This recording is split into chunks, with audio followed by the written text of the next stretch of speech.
മനുഷ്യനിൽ എന്തുണ്ട്? മനുഷ്യൻ്റെ വ്യക്തിത്വത്തിൻ്റെ ശ്രീകോവിലിൻ്റെ അറ തുറന്ന് നോക്കുമ്പോൾ അവിടെ പ്രതിഷ്ഠിച്ചിരിക്കുന്ന വിഗ്രഹം ആരുടേതായിരിക്കും? മൃഗത്തിൻ്റെതാണ്. മൃഗത്തിൻ്റെ പിന്തുടർച്ചക്കാരാണ്. ഒരു മൃഗം അവിടെ ഇരിപ്പുണ്ട്. നമ്മുടെ ആഗ്രഹങ്ങളുടെ ഏറ്റവും ഉള്ളറയിലെ ശ്രീകോവിലിനകത്ത് ഗർഭഗൃഹത്തിൽ നാം സൃഷ്ടിച്ചു വച്ചിരിക്കുന്നത് ഒരു മൃഗത്തെയാണ്. ആ മൃഗത്തെ കീഴടക്കുമ്പോഴാണ് നമ്മിലേക്ക് എന്ത് വരുന്നത്? ആത്മാവിൻ്റെ സ്വഭാവം തെളിഞ്ഞു വരുന്നത്. ആത്മാവിൻ്റെ സ്വഭാവം തെളിഞ്ഞു വരുമ്പോൾ ആത്മസാക്ഷാത്കാരത്തിന് വേണ്ടി നാം യത്നിക്കുമ്പോഴാണ് ആത്മസാക്ഷാത്കാരം സിദ്ധിക്കുന്നത്. ആത്മസാക്ഷാത്കാരം സിദ്ധിക്കുമ്പോഴാണ് മനുഷ്യന് ബ്രാഹ്മീഭാവം ഉണ്ടാകുന്നത്. ആ ബ്രാഹ്മീഭാവത്തിൻ്റെ പ്രവർത്തനത്തിലുള്ള കർമ്മത്തിലുള്ള രൂപമാണ് ധർമ്മം. ഇതാണ് അത് തമ്മിലുള്ള ബന്ധം. അപ്പോൾ ഈ തിരിയക്കഥയും കൂടി പറഞ്ഞു കൊടുത്തപ്പോൾ ഒരു വിധത്തിൽ ആശ്വാസമായി. അപ്പോൾ എന്ത് വേണമെന്നാണ്? ഏത് ഹീനതന്ത്രം പ്രയോഗിച്ചും ശത്രുവിനെ കൊന്നുകളയണം എന്നുള്ള ആശയം അദ്ദേഹത്തിൻ്റെ ഹൃദയത്തിലേക്ക് ധാരാളം കഥകളോടുകൂടിയും, ഇത് വളരെ ദീർഘമായ ഒരു ഉപദേശ സാമഗ്ര്യം, ഒരു ഉപദേശ സാമഗ്ര്യമാണത്, ഒരു ഉപദേശ വൃന്ദമാണത്, ഒരു ഉപദേശ സംഹിതയാണ്. അതിൽ പ്രയോഗിക്കാത്ത അലങ്കാരങ്ങൾ കുറവാണ് വ്യാസൻ. അതിൽ പ്രയോഗിക്കാത്ത കാവ്യബിംബങ്ങൾ കുറവാണ്. അതിൽ പ്രയോഗിക്കാത്ത ഇമേജുകൾ കുറവാണ്. വൃക്ഷത്തിൻ്റെ കാര്യം നമ്മൾ പറഞ്ഞല്ലോ, അതിലെ ഏറ്റവും മനോഹരമായ ഇമേജാണ്. എല്ലാ കാലത്തേക്കും ബാധകമായ ഒരു രാഷ്ട്രീയ ഇമേജാണ്. അതുകൊണ്ടാണ് മഹാഭാരതം രാഷ്ട്രീയ കൃതിയാണെന്ന് പറയുന്നത്. ഏറ്റവും കൂടുതൽ പൊളിറ്റിക്കൽ ബിംബങ്ങളുള്ള, പൊളിറ്റിക്കൽ കാവ്യബിംബങ്ങളുള്ള ഒരു കൃതി ലോകത്തിലെ മഹാഭാരതമായിരിക്കും. മറ്റു കൃതികളൊക്കെ ഈ പൊളിറ്റിക്കൽ ബിംബങ്ങൾ വരുന്നത് കുറവാണ്. രാഷ്ട്രീയ ബിംബങ്ങൾ, രാഷ്ട്രദർശനപരമായ ബിംബങ്ങളാണ് ഈ ഉപദേശങ്ങളിലൊക്കെ വരുന്നത്. ഇത് വിതുരോപദേശത്തിലും വരും. പക്ഷേ എന്താണ് അതിൻ്റെ സവിശേഷത?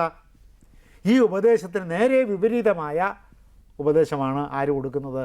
വിതുരർ കൊടുക്കുന്നത്. അപ്പോൾ വിതുരരുടെ മറുവശമാണ് എന്ത്? ഈ കണികൻ. വിതുരരുടെ മറ്റൊരു രൂപമാണ്, വിതുരരുടെ വിപരീത രൂപമാണ്, വിതുരരുടെ ഉപദേശ സംഹിതയുടെ വിപരീതോപദേശ സംഹിതയാണ്. എന്താണ് വിതുരരുടെ ഉപദേശ സംഹിതയുടെ പേര്? വിതുരോപദേശം തന്നെയാണ്. വിതുരോപദേശം എന്നല്ല, വിതുരവാക്യം എന്നാണ് മഹാഭാരതത്തിൽ കൊടുത്തിരിക്കുന്നത്. അപ്പോൾ വിതുരവാക്യത്തിന് എതിരായിട്ടുള്ള ദർശനമാണ് എന്തിൽ വിടർന്ന് വിലസുന്നത്? ഈ കണിക ഉപദേശത്തിൽ വിടർന്ന് വിലസുന്നത്. അപ്പോൾ ഇദ്ദേഹത്തിന്, ധൃതരാഷ്ട്രർക്ക് കുറച്ച് ദുഷ്ടത ചെയ്യാനുള്ള, ദുഷ്ടമായി പ്രതികരിക്കാനുള്ള, ദുഷ്ടതയെ കർമ്മമാക്കി മാറ്റാനുള്ള, ദുഷ്ടമായ ആഗ്രഹത്തെ കർമ്മപദ്ധതിയായി രൂപാന്തരപ്പെടുത്താനുള്ള ഒരു ആശയം മനസ്സിൽ വീണ് കിട്ടി കണികൻ്റെ ഉപദേശം കൊണ്ട്. ഈ ധൃതരാഷ്ട്രർ ഒരു ധർമ്മോപദേശമൊന്നും അല്ല ആഗ്രഹിച്ചിരുന്നതെന്ന് മനസ്സിലാവില്ലേ? കാരണം സത്യത്തിൽ ഇയാളുടെ മനസ്താപം തീർക്കാനുള്ള ഉപദേശമാണെങ്കിൽ തിരഞ്ഞെടുക്കേണ്ടത് കണികനെ അല്ലായിരുന്നു. അത് മറ്റു രണ്ടുപേരെയും തിരഞ്ഞെടുക്കാൻ നിവൃത്തിയില്ലല്ലോ അദ്ദേഹത്തിന്. അല്ല, അദ്ദേഹത്തിന് ഒരു ധർമ്മോപദേശമാണ് മന്ത്രിയുടെ അടുത്ത് നിന്ന് വേണ്ടതെങ്കിൽ അദ്ദേഹം പാണ്ഡവപക്ഷപാതിയായാലും വിതുരനെയോ ഭീഷ്മരെയോ സമീപിച്ചേനെ. ഇതൊന്നുമില്ലാണ്ട് ദുഷ്ടനെ തന്നെ സമീപിക്കുന്നത്. ഭീഷ്മരെ അങ്ങനെ സമീപിക്കാറില്ല അദ്ദേഹം. കാരണം ഭീഷ്മർ ഈ മുത്തശ്ശൻ്റെ സ്ഥാനമുള്ള ആളാണെങ്കിൽ തന്നെയും ഭീഷ്മർ ഒരു അസമീപ്യകാരിയാണ്, ഒരു അൺഅപ്രോച്ചബിൾ പേഴ്സണാലിറ്റിയാണ്, അനഭിഗമ്യനാണ്. അദ്ദേഹത്തിൻ്റെ ഗാംഭീര്യവും അദ്ദേഹത്തിൻ്റെ ഇരിപ്പും അദ്ദേഹത്തിൻ്റെ രീതികളുമൊക്കെ ഈ അദ്ദേഹത്തിൻ്റെ, അതുകൊണ്ടാണല്ലോ വിചിത്രവീരനും ചിത്രാംഗതനും ഉണ്ടായിരുന്നപ്പോഴും രാജ്യം ഭരിച്ചിരുന്നത് ഭീഷ്മരായിരുന്നു. ഞങ്ങൾ ഭരിക്കുമെന്ന് പറയാൻ അദ്ദേഹത്തിനോട് പറയാൻ ഇവർക്ക് ഭയമാണ്. അവർ സമീപിക്കില്ല, അവർ സംസാരിക്കില്ല ഭീഷ്മരോട്. അങ്ങനത്തെ ഒരു രൂപവും സൂര്യൻ ജ്വലിക്കുന്നത് പോലെയാണ് അദ്ദേഹത്തിൻ്റെ മുഖമിരിക്കുന്നത്. അങ്ങനെ ഒരാളുടെ അടുത്ത് ചെന്നിട്ട് എങ്ങനെ സംസാരിക്കാൻ സാധിക്കും? പിന്നെ ഏത് സൈനിക ശക്തിയെയും ഒറ്റയ്ക്ക് നിന്ന് യുദ്ധം ചെയ്ത് തോൽപ്പിക്കാൻ കഴിയുന്ന ഒരാളത്തേക്ക് ആരെങ്കിലും ഓടിച്ചെല്ലുമോ? നിസ്സാര കാര്യങ്ങൾ പറയാനായിട്ട് എന്നെ ഒന്ന് ഉപദേശിച്ചേ എന്ന് പറഞ്ഞുകൊണ്ട് ധൃതരാഷ്ട്രർക്ക് ചെല്ലാൻ സാധ്യമല്ലാത്ത തരത്തിലാണ് അദ്ദേഹത്തിൻ്റെ ഒരു വ്യക്തിപ്രഭാവം.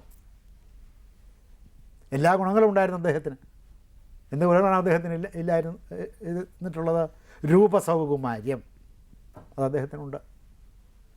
പ്രശാന്ത ഗംഭീരമായ മുഖഭാവം. ആൾ സുന്ദരനായിരിക്കും, പക്ഷേ മുഖഭാവം ശോഭരഹിതമായ മുഖഭാവമായിരിക്കും. അല്ലെങ്കിൽ മുഖഭാവം ദൈന്യമായിരിക്കും. അപ്പോൾ ഒരാളുടെ അംഗലക്ഷണങ്ങൾ മാത്രമല്ല അയാൾക്ക് വ്യക്തിത്വം കൊടുക്കുന്നത്, പിന്നെ എന്താണ്, അയാളുടെ മുഖത്ത് സർവദാ ഉദിച്ചു നിൽക്കുന്ന ഭാവവും അയാൾക്കൊരു വ്യക്തിത്വപരമായ സവിശേഷത കൊടുക്കും. അങ്ങനെ ഒരു ഭാവമുണ്ട്. ഭീഷ്മരുടെ ഭാവം ആ ഗംഭീരമായ ഭാവമാണ്. ആ ഗാംഭീര്യം ഒരിക്കലും പോവില്ല. ഭീഷ്മർ കിടന്ന് കരയില്ല. ശരശയ്യയുടെ പുറത്ത് കിടന്നപ്പോൾ അദ്ദേഹം നരങ്ങുകയോ മൂളുകയോ അയ്യോ എന്ന് പറയുകയോ, അയ്യോ എന്നുള്ളതിന് ഇംഗ്ലീഷിൽ വാക്കില്ല, എന്നാലും അല്ല സംസ്കൃതത്തിൽ വാക്കില്ല, ഹോ അഹോ ബദ ആഹന്ത എന്നൊക്കെ പറയാമായിരുന്നു. അദ്ദേഹത്തിനൊന്നും പറഞ്ഞില്ല. അവിടെ കിടന്നു ശരീരം അങ്ങനെ കിടന്ന് വേദനിക്കും. പിന്നെ വേദന കൂടിയപ്പോൾ അദ്ദേഹത്തിന് വേദന ഇല്ലാതാക്കാനുള്ള സ്വയം സിദ്ധി ഉണ്ടായിരുന്നു. വേദന ഇല്ലാതെയാക്കി അങ്ങനെ അവിടെ കിടന്നു. യോഗസിദ്ധി കൊണ്ട് വേദന ഇല്ലാതെയാക്കി അദ്ദേഹം ശരശയ്യയുടെ പുറത്ത് കിടന്നു. അതറിയാതെയാണ് ഈ ശരശയ്യയെ ഒരു ഇമേജായിട്ട് നമ്മുടെ തോപ്പിൽ ഭാസിയും മറ്റും തോപ്പിൽ ഭാസിയല്ലേ തോപ്പിൽ ഭാസിയും മറ്റും നാടകൃത്ത് തോപ്പിൽ ഭാസിയും മറ്റും ഉപയോഗിച്ചിരുന്നു. വല്ലാതെ കിടന്ന് വേദനിച്ചു എന്ന അർത്ഥം വന്നാൽ മാത്രമേ ആ ശരശയ്യയ്ക്ക് ഉദ്ദേശിക്കുന്ന അർത്ഥം കിട്ടുള്ളൂ. വേദനിക്കാതെ അദ്ദേഹം മെത്തപ്പുറത്ത് കിടന്നവരാണ് അവിടെ കിടന്നതേ.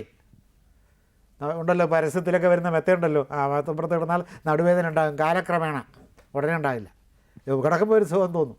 പിന്നെ ക്രമേണ ആൾ അല്ലെങ്കിൽ ആളി, സ്ത്രീകളാണെങ്കിൽ ആൾ എന്നുള്ളതിൻ്റെ സ്ത്രീലിംഗമായിട്ട് നമുക്ക് ആളി എന്നെടുക്കാം. ആളി കിടന്നാലും ആൾ കിടന്നാലും അല്ലെങ്കിൽ ആളൻ കിടന്നാലും ആളത്തി കിടന്നാലും എന്ത് സംഭവിക്കും, ക്രമേണ ഒരു 5-10 വർഷം തുടർച്ചയായിട്ട് കിടന്നു കഴിയുമ്പോൾ നടുവേദന തുടങ്ങും. പിന്നെ നടുവേദന ഇതുകൊണ്ടാണെന്ന് നമ്മൾ വിചാരിക്കില്ല. നമ്മളതിന് മരുന്നിന് പോകും, തിരിവിന് പോകും, യോഗാസനം പഠിക്കാൻ പോകും, എന്നിട്ട് അത് വഷളാക്കും. ഇതാണ് സാധാരണ കണ്ടുവരുന്നത്. അപ്പോൾ എന്താ പറഞ്ഞത്? അല്ല, ധൃതരാഷ്ട്രര് ഹിതോപദേശമല്ല ആഗ്രഹിച്ചിരുന്നത്, പ്രിയം ഉപദേശിക്കുന്ന ആളെ ആയിരുന്നു. അതാണ് ആ തൽക്കാലത്തേക്ക് ഉദ്ദേശം. പിന്നെ ഉദ്ദേശം അല്ല, ഈ ഉപദേശം ഏത് തരത്തിലാണ് വേണ്ടത് അദ്ദേഹത്തിന്? പാണ്ഡവർക്ക് തനിക്ക് അനുകൂലമായിട്ടും പാണ്ഡവർക്കെതിരായിട്ടുള്ള ഉപദേശമാണ് വേണ്ടത്. അതുകൊണ്ടാണ് പിന്നെ കണികനെ ആവാമെന്ന് വിചാരിച്ചത്. ഇവരിൽ നിന്ന് അത് കിട്ടുകയില്ല. ഇവർ പാണ്ഡവപക്ഷപാതികളാണെന്ന് വായനക്കാരും ധരിക്കുന്നു, ധൃതരാഷ്ട്രം ധരിക്കുന്നു. അപ്പോൾ വായനക്കാരുടെ മനോഭാവം ആരുടെ മനോഭാവമാണ്? ധൃതരാഷ്ട്രയുടെ മനോഭാവമാണ്. ധൃതരാഷ്ട്രക്കുള്ളൊരു ആന്ധ്യം വായനക്കാർക്കുണ്ട്. ഈ വിതുരർ പാണ്ഡവപക്ഷപാതിയല്ല, അദ്ദേഹം ധർമ്മപക്ഷപാതിയാണ്. അതുകൊണ്ടാണ് അദ്ദേഹം പാണ്ഡവരെ സഹായിക്കുന്നു തോന്നുന്നത്. 2-ാം ഊഴം അനുസരിച്ച് നോക്കുകയാണെങ്കിൽ എങ്ങനെ വരും? ആ കുന്തിയിൽ വിതുരർക്ക് ജനിച്ച പുത്രനാണ് ധർമ്മപുത്രൻ എന്നാണ്. അപ്പോൾ സ്വന്തം മകനെയും സ്വന്തം മകൻ്റെ അനുജന്മാരെയും സഹായിക്കാനുള്ള തത്രപ്പാടാണ് വിതുരർ കാണിക്കുന്നത് എന്ന് തോന്നും. അത് ശരിയാണെന്ന് നമുക്ക് തോന്നും. അല്ല, ധർമ്മത്തോടുള്ള പക്ഷപാതമാണ് വിതുരർക്ക്. കാരണം വിതുരരാണ് കൊട്ടാരത്തിലെ ഏറ്റവും വലിയ ജ്ഞാനിയും ആ കാലത്തെ ഏറ്റവും വലിയ ജ്ഞാനിയും, അല്ലാതെ ഭീഷ്മരല്ല. ഭീഷ്മർക്ക് ജ്ഞാനമുണ്ട്, അദ്ദേഹം ജ്ഞാനോപദേശം ചെയ്യാൻ സമർത്ഥനാണ്. എന്നാൽ അതീത ജ്ഞാനി എന്ന് പറയുന്നത് ശൂദ്രനായ വിതുരരായിരുന്നു. അല്ല, ക്ഷത്രിയനായ അല്ലെങ്കിൽ ബ്രാഹ്മണനായ ധൗമ്യനോ ആയിരുന്നില്ല. വിതുര ആണ് സർവജ്ഞനായിട്ട്, അതീതജ്ഞാനമുള്ള സർവജ്ഞനായിട്ട് വ്യാസൻ സങ്കല്പിച്ചിരിക്കുന്നത്. വ്യാസൻ്റെ പുത്രനുമാണ് അദ്ദേഹം. അല്ലാതെ ഇവർക്കാർക്കും ഈ സഞ്ജയനോ അല്ലെങ്കിൽ വിതുരർക്കോ പാണ്ഡവരോട് വായനക്കാർ കരുതുന്നത് പോലെയും വിമർശകന്മാർ കരുതുന്നത് പോലെയും നമ്മുടെ സർഗാത്മക സാഹിത്യകാരന്മാർ വിചാരിക്കുന്നത് പോലെയുമുള്ള ഒരു വ്യക്തിപരമായ പക്ഷപാതം ഉണ്ടായിരുന്നില്ല. ധർമ്മത്തോടുള്ള പക്ഷപാതം ഉണ്ടായിരുന്നതുകൊണ്ട് ധർമ്മപക്ഷത്ത് നിൽക്കുന്നവരോട് പക്ഷപാതം ഉണ്ടായിരുന്നു എന്ന് നമുക്ക് തോന്നിയതാണ്.